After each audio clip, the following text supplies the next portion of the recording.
रिलायंस ने जियो के जरिए देश के टेलीकॉम सेक्टर में सबको धूल चटाने के बाद मुकेश अंबानी का मकसद रिटेल सेक्टर में अपनी धाक जमाने का है।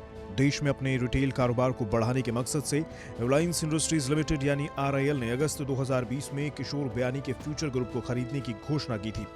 इस सौदे के तहत फ्यूचर ग्रुप का रिटेल, होलसेल और लॉजिस्टिक एंड वेयरहाउसिंग कारोबार रिलायंस का हो गया।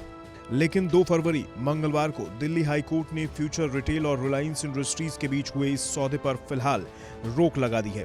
कोर्ट ने फ्यूचर ग्रुप को इस सौदे में अभी जैसी स्थिति ही बनाए रखने का आदेश दिया है। रिलायंस इंडस्ट्रीज और फ्यूचर रिटेल का यह सौदा 24,713 करोड़ रुपए में हुआ था। दरअसल अमेरिका की दिग्गज ई कॉमर्स कंपनी अमेजॉन के विरोध की वजह से हाई कोर्ट ने यह फैसला सुनाया है।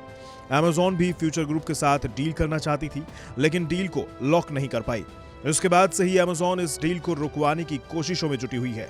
डील को रुकवाने के लिए अमेजॉन ने सिंगापुर कोर्ट में डील पर रोक लगाने की अपील की थी। सिंगापुर की मध्यस्थता कोर्ट ने इस डील पर अंतरिम रोक भी लगा दी। इसी आदेश को आधार बनाकर अमेजॉन ने दिल्ली हाई कोर्ट में याचिका दाखिल की थी। हालांकि अभी इस पर आखिरी फैसला नहीं हुआ है। अमेजॉन का आरोप था कि फ्यूचर ग्रुप ने रिलायंस के साथ डील कर कॉन्ट्रैक्ट नियमों का उल्लंघन किया है। डील को लेकर अमेजॉन ने फ्यूचर ग्रुप को लीगल नोटिस भी भेजा था। दरअसल पिछले साल अमेजॉन ने फ्यूचर कूपन्स में 49% हिस्सेदारी खरीदी थी। इसके लिए अमेजॉन ने 1500 करोड़ रुपए का भुगतान किया था। इसी दौरान कथित रूप से अमेजॉन ने फ्यूचर रिटेल में राइट टू फर्स्ट रिफ्यूजल का मतलब यह है कि फ्यूचर में पहले हिस्सेदारी खरीदने का अधिकार अमेजॉन को मिलेगा और उसके बाद इनकार करने पर ही फ्यूचर इसे किसी और को बेच सकती है।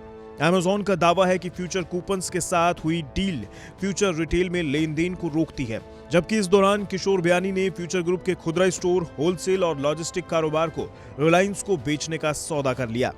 रिलायंस और फ्यूचर ग्रुप के बीच हुए इस सौदे को securities and exchange board of India यानी सेबी ने मंजूरी दे दी है। इससे पहले कंपटीशन कमीशन ऑफ इंडिया यानी सीसीआई भी इस सौदे को मंजूरी दे चुकी है।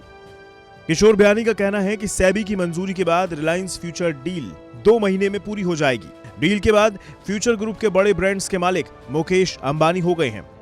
Big Bazaar, Food Hall, Nilgiri, FBB, Central Heritage Foods और ब्रांड फैक्ट्री से फैशन और grocery retail format Lee Cooper जैसे फ्यूचर ग्रुप के ब्रांड्स रिलायंस के हिस्से में होंगे। भारत का ई कॉमर्स बाजार तेजी से बढ़ रहा है, जिसकी वजह से अमेजॉन इस डील के जरिए भारतीय बाजार में अपनी बादशाहत कायम करना चाहता है। लेकिन ये डील मुकेश अंबानी के हाथ लग गई।